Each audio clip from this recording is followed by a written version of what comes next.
Hey there, this is Faith Harvey, and today I'm going to be sharing with you my practicum presentation. Because I myself was in need of so much social emotional support growing up with an anxiety disorder, social emotional learning, also known as SEL, in our public schools has been a passion of mine. This past semester, I worked towards 3 goals. Here are my goals. 1, shine a light through the lens of gifted children in my SEL committee. This committee was created this year, and so my principal had just started this new idea. She really wanted to reach out to our students and offer this social emotional learning, but we really didn't know where to start. So having this SEL committee was great. We had a couple of counselors on the team as well as 3 different teachers. My second goal was to change my classroom environment to support my diverse group of students. And so I did this by creating lessons that would help support all the students in my classroom. I definitely had a heavy focus on my gifted learners and made sure that each of my lessons were going to meet their unique social emotional needs. My third goal was to make an impact on my students and colleagues. And my lessons and things like that definitely made an impact on my students, but also the information that I was able to offer my colleagues and the collaborating that we did was also going to impact our students as well. At the beginning and end of my practicum, I created surveys. I began this process by having teachers and gifted students take a survey that proposed questions to help me determine the specific social emotional needs prevalent in my school. Every school is different depending on the population and also just who your teachers are and how much they know about social emotional learning. So these surveys ask questions in regards to social emotional needs of our students, and the information that I gathered from these surveys helped me determine where I would start. So I'm going to show you a little bit of my initial surveys. So I had my gifted teacher form, and then I also had a student form. My gifted teacher form asked teachers which grade level they were in, which helped me figure out who was going to want to be more involved, which also helped me create my lessons. I asked about what our students most struggled with. I asked them scale of 1 to 5 of what they thought was needed, or I kind of was trying to get an understanding for where teachers were when it came to knowledge of social emotional learning and its necessity in our school. Then I had a student form, which pretty much I was just asking questions about what our students were feeling like in school. I asked questions about their favorite assignment. I wanted to know things that they were wanting to do. So based on and really the initial teacher survey, perfectionism and confidence were 2 topics that needed to be addressed. As for the student survey, I noticed that students did not really understand what the term gifted meant to them. Students were offered a variety of reasons. However, based on the discussion and survey results, the need for support with identity was crucial. So with this in mind and all the information I gathered from the survey, it was time for me to start creating my lessons.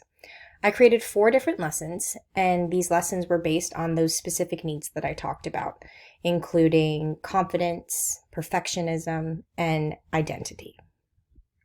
My first lesson was called Growing My Mindset, and this is where I focused on how students who, particularly gifted students, often have feelings of self-doubt. And so when something is difficult, their initial reaction can lead to not feeling good enough. So this topic was a great one for my students. We talked about neurons and how we have billions of them and how strong neurons make connections in our brains. And they really enjoyed this conversation, and I found a really great protocol for this one. The next one that I did was growth mindset, but this one was more so tailored towards like a K2 level. And so my K2 teachers were really involved in the survey. So I really wanted to create a lesson that would be perfect for them. So we focused on the power of yet. In my third lesson, I focused on identity, who I am and who I want to be. And this kind of went in with confidence as well. We read a book called So Many Smarts, and we talked about what makes us uniquely smart. So not everyone has the same types of smarts, and it was a really great way to help develop student identity. And my last lesson was focused on confidence. In this lesson, students watched a video, and then we had a great discussion about times where we felt successful and what made us feel successful. Was it people rewarding us? Was it success within ourselves? And we were able to have some really great discussion in this lesson.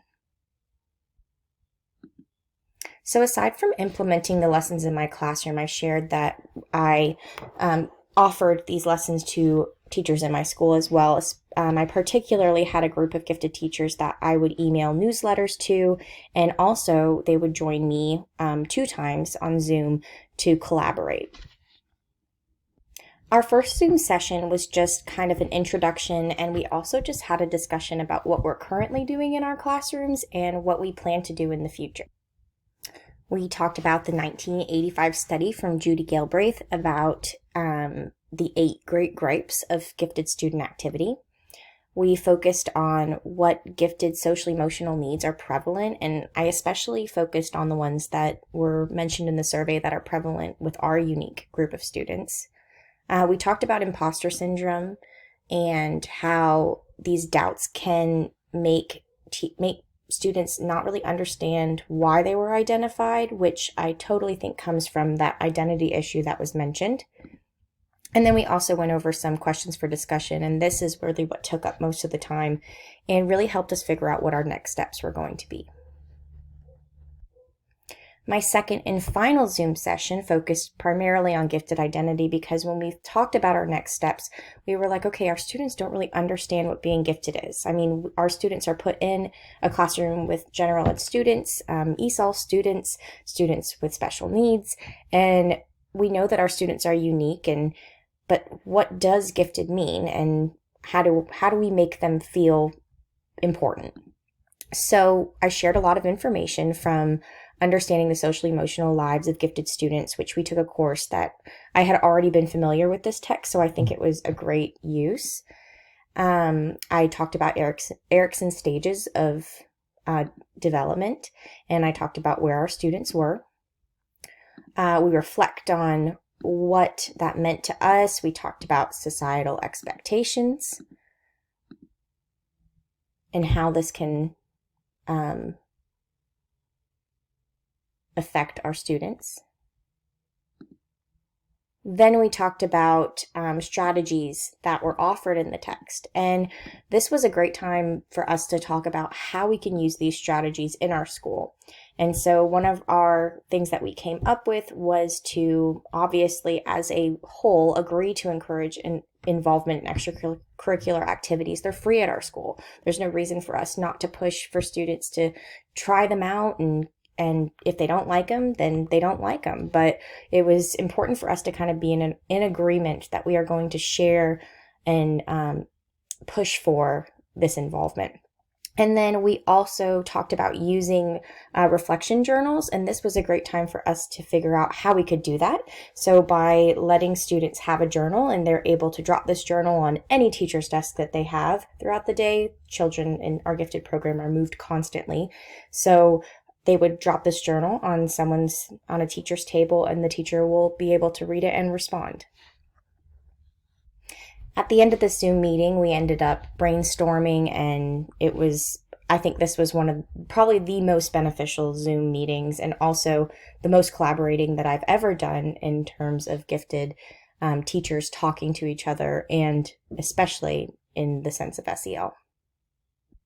My final survey was a great way for me to see how the teachers that I worked with thought about what I had done this semester. Looking forward to next semester, I'm trying to think about what I want to do, and it is clear that there's still need for SEL support, but what I did this semester based on their responses definitely shows me that what I'm doing is working.